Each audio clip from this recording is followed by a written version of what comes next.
Hello and welcome to another episode of Zero BS Estate Agency. Today I'm joined by none other than John Paul Rafferty, an estate agency veteran with a wealth of experience and a unique approach to maximising his clients' property values. Now in this episode we'll also uncover the secrets behind John's innovative marketing strategies, his meticulous approach to property presentation, and his ability to navigate even the most complex property chains. We'll also explore how his passion for continuous learning and cutting-edge tools has positioned him as an industry leader. Now, whether you're a property seller, an estate agent, or just curious about the industry, you're going to love this insightful conversation. So sit back, relax, and let's dive in.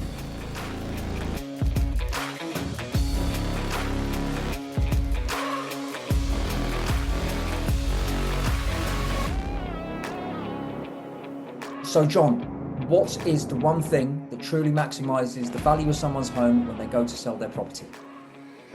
Well, for me, the single thing that is the most important influencing factor is the agent, the expertise of the agent handling that sale, because there are so many different factors that a good agent needs to nail in order to get that seller the best price. Yeah. And so, okay, all right, fine. So I know, what's that phrase? The river runs deep. Or there's the other one where you look at the tip of the iceberg, but what you don't see is everything else underneath it. Is that pretty much what you're saying? Yeah, essentially, if you break it down into its parts, the key components, you've got the initial appraisal, so the price that the agent puts on that property. Now, as you know, too high and you're not going to get any interest, you're going to sit and languish on the market, and you're probably going to have to reduce in order to sell, maybe sell in a lot longer period of time. Too low and you've got a real skiing uphill type situation. So if you're really too low, yes, you're going to generate competition, but some buyers' psychology is going to be that they just aren't willing to pay significantly above the price that they saw it advertised at. You've got the presentation of the property. So often I'll recommend, particularly in a vacant property, that the owners carry out work or they get it staged. We had a really good result on a property that we broke the ceiling price in the area by £1 million. And I think the only reason we did that was the fact that we delayed the launch of the marketing and we got it properly and professionally staged, and we gave them a real to-do list of things to do in order to bring it to the market and show it in its best light. Not only did it help with viewings, it helped distract from the fact that it was a bit tired, but it also really helped with the marketing assets. Obviously, marketing is the next key thing. So it's the quality of that marketing as well as the reach. So you've got quality of photographs, you've got the quality of the video. Are you really capturing the essence of that property and really tugging at buyers' heartstrings to find the things that really make that property unique and special? And then, as I say, it's the reach of the marketing. So we don't just stop at the property portals. We're big on social media, so we shoot a horizontal video for the portal, so it's very informative, a full sort of walkthrough tour. And then we've got the social media vertical videos, your sort of 90-second reels that are designed to just capture those people that might not immediately be looking for a property or might not know that they want that type of property, but they just, in their 2 or 3 hour evening endless doom scrolling that everybody seems to do these days, they might just stumble across it, or their kids might stumble across it and show it to them. But also the traditional forms of marketing. So in my opinion, we operate quite a lot in the higher end of the market. And some of those buyers may be quite a bit older than the sort of generation that we're in. So we believe your sort of glossy lifestyle magazines are really important for those properties as well. Things like the Lunres network we're members of. So we collaborate with other agents and offer them a referral fee if they find us a buyer. So it's not just stick it on Rightmove, as some people think, and hope for the best. You've got the quality of negotiation is a key factor. Now, that doesn't just stop at the initial offer stage, because there's various different points through the process where there can be a legal issue, or there can be an issue with a survey, and there can even be issues with getting chains to agreed dates. So it's the quality of the negotiation at that stage that really helps to minimize the damage limitation if there are any issues, but also on the front side, when you've got competition on the property at the early stage, it's getting the best out of that situation. And it doesn't always equate to the highest price, as you know. Sometimes it can be the quality of the buyer. So sometimes it's psychology. Do I think they're going to be a nightmare, as opposed to this buyer that seems really straightforward? Or it can be, chain of 5 with a split chain and a divorce versus a cash buyer that's ready to go. And obviously it's then finding the best outcome for your seller in that situation. So not always the best price, but it's the skill to negotiate the best outcome for the client. You've got the quality of the ecosystem around that agent. So are they recommending top quality solicitors? Are they recommending really good experienced surveyors that aren't going to pick up things that, just put on their, recommend outside reports left, right and centre? Have they got the experience to kind of give a proper informed opinion on that property?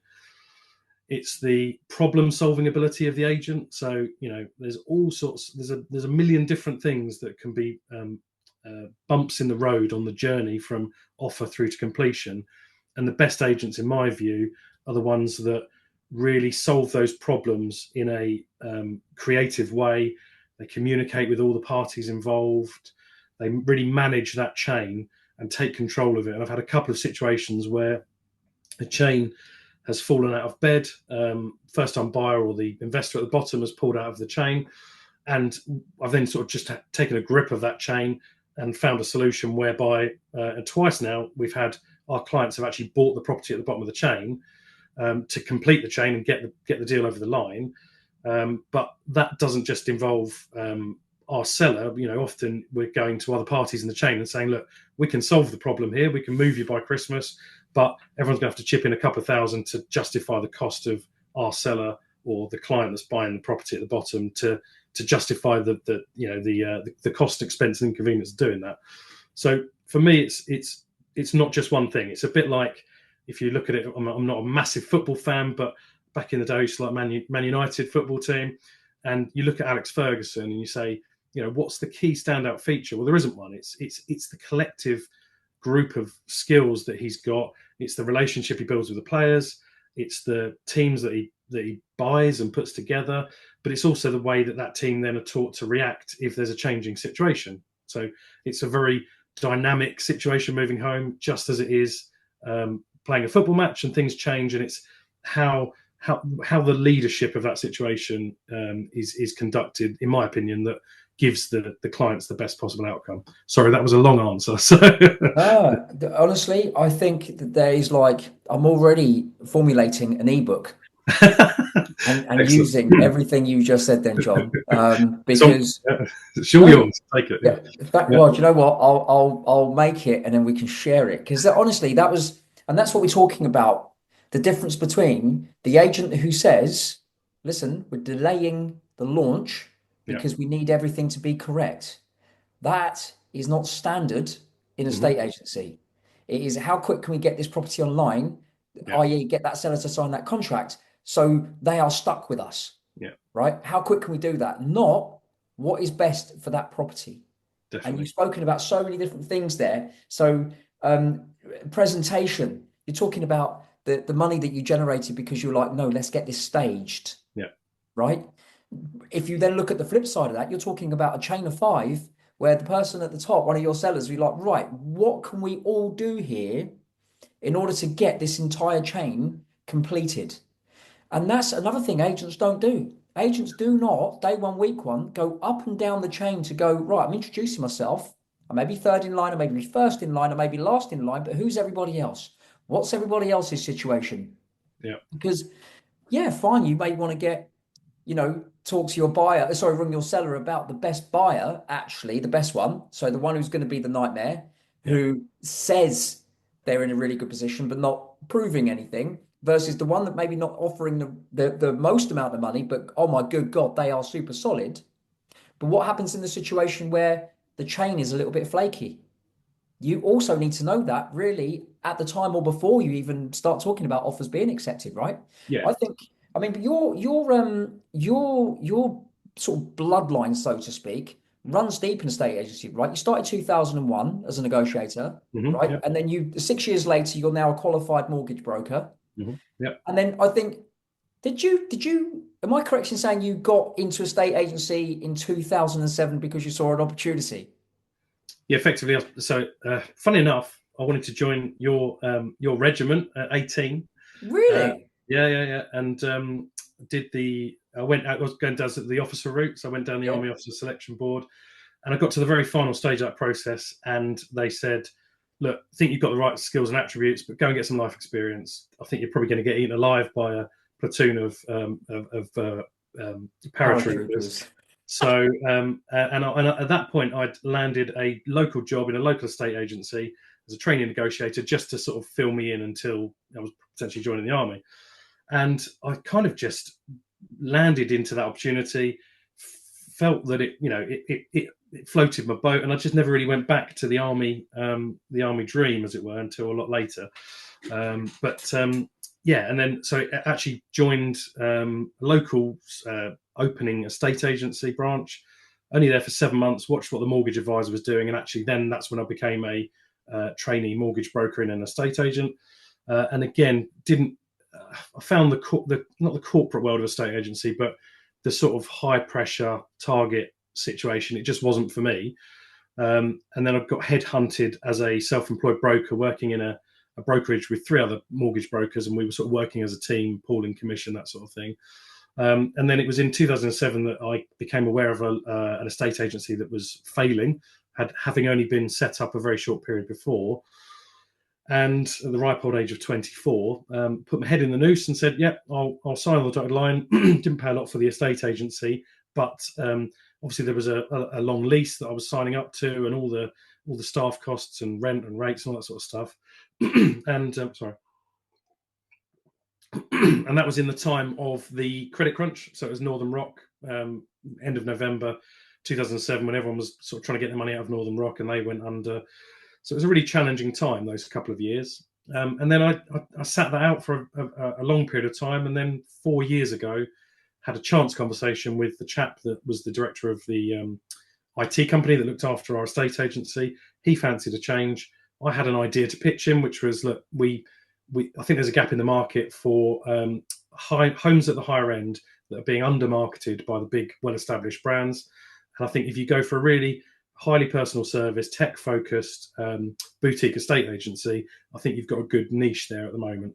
And it was at that point, it was drone videography, really high on quality of video content, that sort of stuff, and just trying to kind of win in lots and lots of different areas. So it was a sort of marginal gain situation. Where can we do lots of things a little bit better than everyone else, and it obviously builds up to a much better result.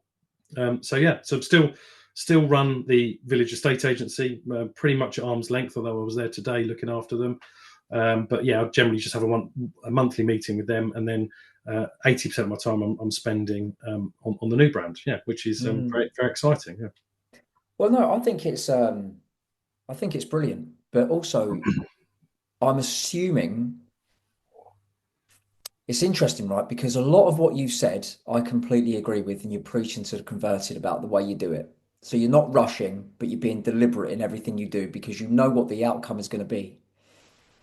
Is this been like a pain associated learning and actually thinking, well, how can I do this better?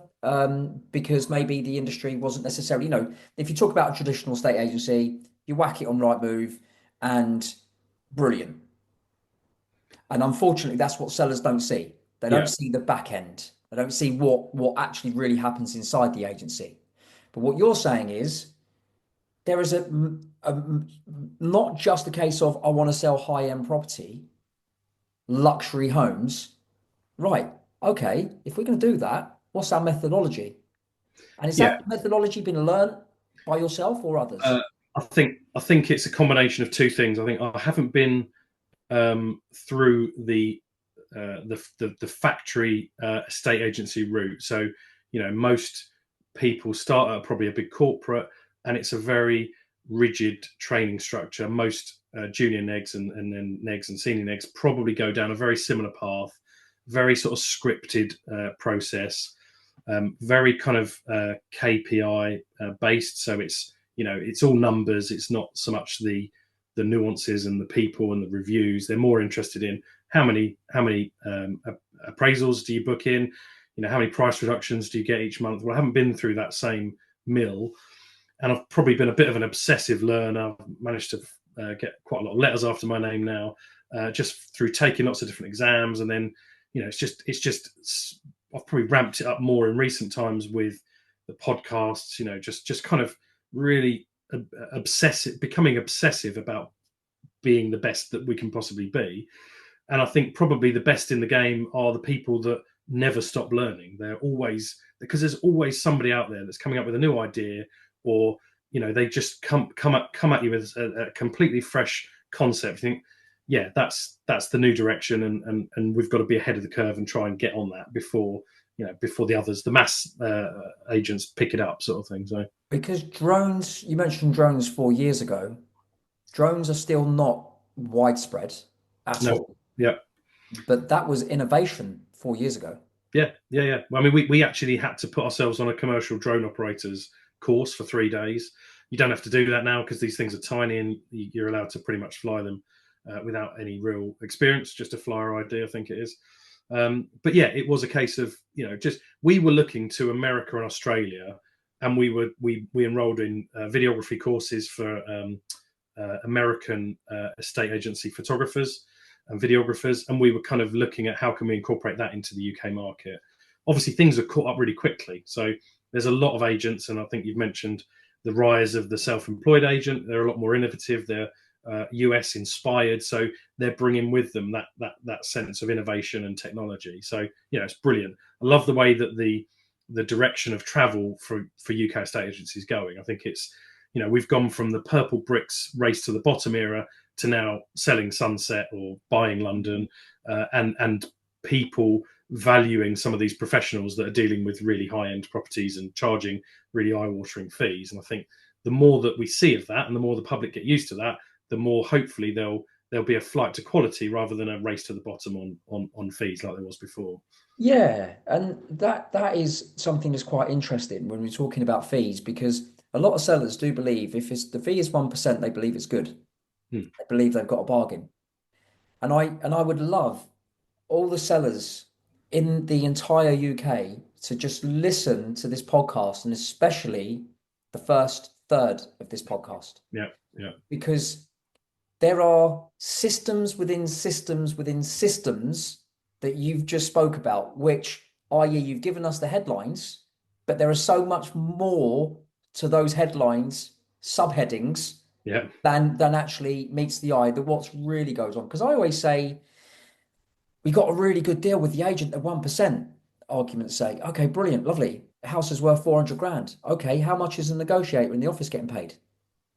Well, I don't know. Okay, fine. They're likely to get 10%. And if you're getting 10% of that, and it takes you 6-7 months to sell your house, and it's that negotiator dealing with it, with no disrespect to that negotiator at all. Yep. But would you, Mr. Seller, work for 400 quid commission that's then going to be taxed, and not only be taxed, that's how much money you couldn't live off that money, 100 quid a month, if it took 4 months. Yeah. You know what I mean? And I'm not saying that the negotiator shouldn't be inside an estate agency learning off the back of someone else's dime, because I believe that's a good thing, right? Yeah. But at the same time, when a seller then believes, well, they got a good deal, did you? Did you? Because that money you think you've saved, are you going to have someone, to your point around negotiation, that can actually truly negotiate the real value of the house, the real value of the property, or not? I think the other thing to consider is it's not always pounds and pence. So if I look back at some of our reviews that we've had, actually, very few of them mention that we got the very best price. A lot of them talk about how stress-free it was, or how we dealt with the problems, and it was looking precarious, but we saved the day. So it goes without saying that our job is to get the best price possible. But actually, for a lot of sellers, the priority for them is getting from A to B. So it's getting their property sold, getting into the new one, and doing it in as seamless and stress-free way as possible.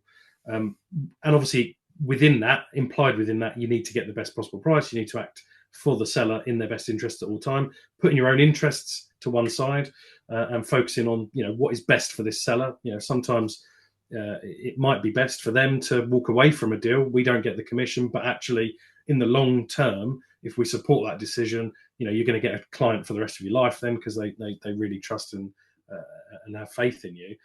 But yeah, so it's and I think one thing that we've got to be a little bit careful of in the industry, and I know it's been mentioned a couple of times previously, is the the metrics that we measure a good agent by, it's not always number of properties that they've sold. It's not always the percentage value that they've achieved, because, you know, there are so many nuances within that. You know, that agent might only take on properties that have failed to sell with other agents, and yet they still are happy, even though it might go against their best advice, but they're still happy to go with the seller's decision to try the higher price that they've been on at, with the new marketing, just in case, you know. And yes, our job is to educate them and get a really robust bit of evidence to support the valuation.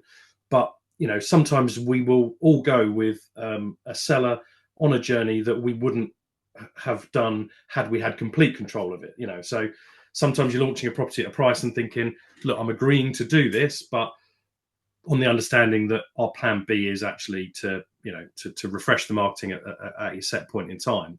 So I think the best way to judge who is a good agent is always who recommends them, you know, who knows of them, what do the reviews say, what stories do they tell. And I think that probably gives people a clearer idea, rather than the sort of desire to just measure pure numbers and statistics, because sometimes you lose some of the good detail within that. So Yeah, no, and do you know what? I don't say stuff like that enough, because I'm very much, I think I mentioned off air, I'm very much like, right, consequences. What is the consequence for failing to get something right? And I've been there where I've accidentally got my values wrong. yeah, we all have. Yeah, Yeah. happened to all of us. And then find yourself absolutely scrambling. But I've also been there where I knew exactly what the money was, but I've agreed to that seller's price under the provision of, well, look, if it don't quite work, but then not all sellers are built the same. So some sellers will stick with what they said, believing what they said is real, and now it's your fault, right? Yeah. So, but there are loads of sellers out there that, of course, they don't want to make mistakes, right? They want to get it right. And of course, price is one of those things that they want to get right. And of course, like you said, they want the seamless element to it as well. But I would say that 3 out of 10, maybe 2 out of 10 sellers are literally, right, what's the idea, John? What's the suggestions? What's the solution here? How are we going to market this? What's the methodology? They're asking questions. And a lot of sellers, there's 3 agents that turn up wearing nice suits, all driving nice cars. How do they distinguish? So I'm always very much like, look, let's err on the side of caution, but not just that. Here's the questions that you should be asking estate agents. Because John, I don't know about you, but I would love if the market appraisal / valuation process was those 3 agents all standing in the room at exactly the same time. Although I've had it where you turn up and another agent's just leaving, it's always a little bit awkward, isn't it? But yeah, wouldn't it be great, you know, X Factor style, and they can just press the red buzzer if they don't like what they're hearing. But yeah, because it's one of those things. It's like it could be almost questioned in real time. And when we're talking about an agency that is, or an agent that wants to do the best for the seller, but equally they've got staff costs to pay. Mm-hmm. They've got office doors to keep open. Yeah. They want the instruction, but they know it's going to stitch that seller up a little bit. And in fact, a lot of sellers end up selling for a lot less than what they should have done, because they want to go with what their price is. Yeah. And that's why I say I would love this first 5-10 minutes of this podcast, if that was an ebook that went out, right, here is your 8 bullet point plan. Yeah. To make sure that you actually maximize the value of your home. And when I say that, that's of course from day 1, week 1 of scheduling a plan to delay the launch, which you will do, as you said, right? Yeah. But also it means right up to the very end, because how long have we got for buyer's remorse? Yeah, this is 152 days, I think, at the moment on average, from offer to exchange or completion.